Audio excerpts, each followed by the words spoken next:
Oui, bonjour à tous. Donc je suis ici pour faire une critique d'un livre où j'ai participé au match littéraire de la rentrée par Prism Minister. Donc pour moi c'est tout nouveau, donc j'espère que ma critique pourra vous servir. Je lis énormément mais c'est la première fois que j'essaye d'exprimer une critique sur internet. Donc aujourd'hui je dois critiquer sur Wack Valley Montana. Donc c'est un roman super intéressant. À la base ce n'est pas du tout les livres que je lis en temps normal. Donc je remercie Pressminister de m'avoir permis de découvrir ce livre. J'avoue que j'ai eu beaucoup de mal au début à comprendre un peu l'histoire. Donc je vais un peu vous raconter grosso modo, mais bien sûr je ne donnerai pas le déroulement de l'histoire. Donc en fait c'est l'histoire d'une personne qui est assistante sociale, donc qui s'appelle Pitty. Et tout au long de l'histoire, on va découvrir ce qui va lui arriver dans ses journées, avec les personnes qu'il doit voir à l'aide sociale. Donc je vais vous dire, beaucoup de retournements de situation. On a beaucoup de personnages. C'est ce qui m'a, comment dire, qui m'a vraiment un peu gênée. Parce qu'au début du livre, j'ai eu du mal à me retrouver entre le personnage comme Cécile, qui est un jeune qui va être placé, il va lui arriver beaucoup de choses parce qu'il fugue partout. En haut, entre le petit garçon qui est découvert à l'école, qui en fait habite avec son papa en pleine forêt, où Pitty a quand même une histoire familiale très compliquée. Sa femme vient de le quitter, lui aussi d'ailleurs, parce que bon, sa femme l'a trompé, voilà. Et donc il y a aussi sa vie sentimentale qui n'est pas vraiment top. Donc on peut dire que le personnage en fait vraiment, il n'y a pas de chance quoi. On a envie de lui dire mais pourquoi tu continues à te battre vu que tous les jours il y a une catastrophe, que ça soit dans sa famille ou que ça soit dans son job. Donc bon. Et ce qui posait problème au début, c'est qu'il y a beaucoup de personnages qui rentrent en compte dans l'histoire. Et au début, on se dit, ah oui, d'accord, ce personnage, c'est lui. D'un coup, on s'habitue et hop, un autre personnage arrive. Oula, on se dit, d'accord, donc il y a lui en plus. Et au début, j'ai eu beaucoup de mal. Il y a aussi une particularité de ce livre, je trouve ça vraiment original. Comme par exemple, à chaque fin de chapitre, donc là, c'est ici je vous montre, c'est la fin du chapitre. On a une autre version et en fait on se demande ce que c'est. Ça n'a pas du tout rapport avec le chapitre qu'on vient de terminer. Donc j'avais du mal, je me suis dit mais de qui il parle? Parce qu'on a l'impression qu'on interroge quelqu'un.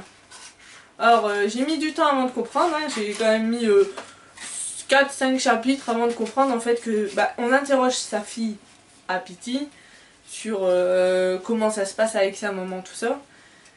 Mais c'est original, du coup on a une autre façon de voir les choses parce qu'on a sa vie à lui actuelle, donc c'est vraiment ce qui est raconté. Et on a cette façon de raconter la vie de sa fille et de sa femme de l'autre côté. Donc c'est pas mal, mais du coup ça perturbe énormément. On se dit mais on est où exactement dans l'histoire, je comprends plus. Donc voilà. Mais franchement, je regrette pas d'avoir lu ce livre, donc je vous dirai pas ce qui se passe. C'est vraiment pas mal. Je peux juste vous dire qu'il rencontrera quelqu'un d'autre, mais est-ce qu'il va rester avec cette fille ou est-ce qu'il va décider de récupérer sa femme et sa fille? Ça c'est une autre histoire. Après, on peut voir aussi ce qui est intéressant dans ce livre, c'est qu'on voit en fait la facilité qu'ont les gens dès que ça va plus, ils vont se noyer dans l'alcool quoi. Dans ce livre c'est très présent.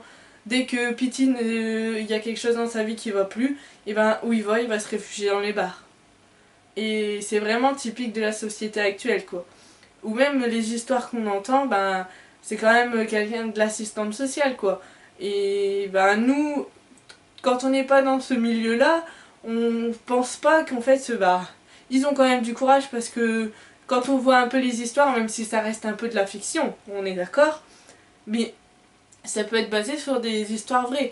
Et on se dit, mais ces pauvres enfants, ils sont nés et déjà dans quelque chose de dur, quoi. Entre les parents qui abusent des enfants, les parents qui battent les enfants, des choses comme ça, on se dit, mais c'est actuel, quoi. Et pour ça, c'est ça ce que j'ai bien aimé dans ce livre aussi, c'est que ça traite de quelque chose de réel. Même si ça reste une fiction, on peut plus facilement se rendre compte de la déchéance actuelle en fait.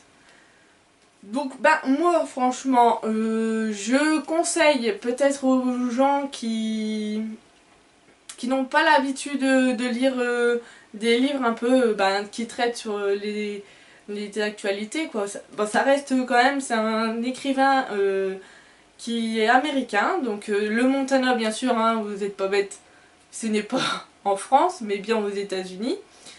Et du coup c'est plutôt intéressant de voir une autre façon de voir les choses, comme par exemple leur milieu de vie.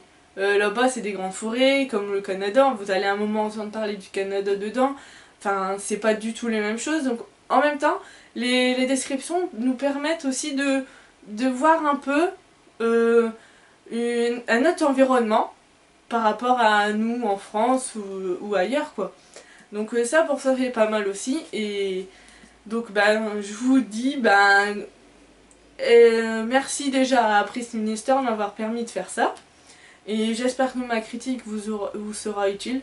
Hein, pour moi c'est la première fois, donc si j'ai bafouillé, si vous trouvez que je suis un peu barbante, vous avez le droit, il n'y a pas de problème. C'est comme ça, moi c'est la première fois, donc j'espère que j'aurais pu être utile. Donc je vous redonne le livre, donc c'est Wack Valley Montana. Voilà, donc je le conseille à d'autres personnes. Si vous aimez, faites-moi un retour, ça serait gentil. Alors voilà, bonne soirée, au revoir, bisous à tout le monde.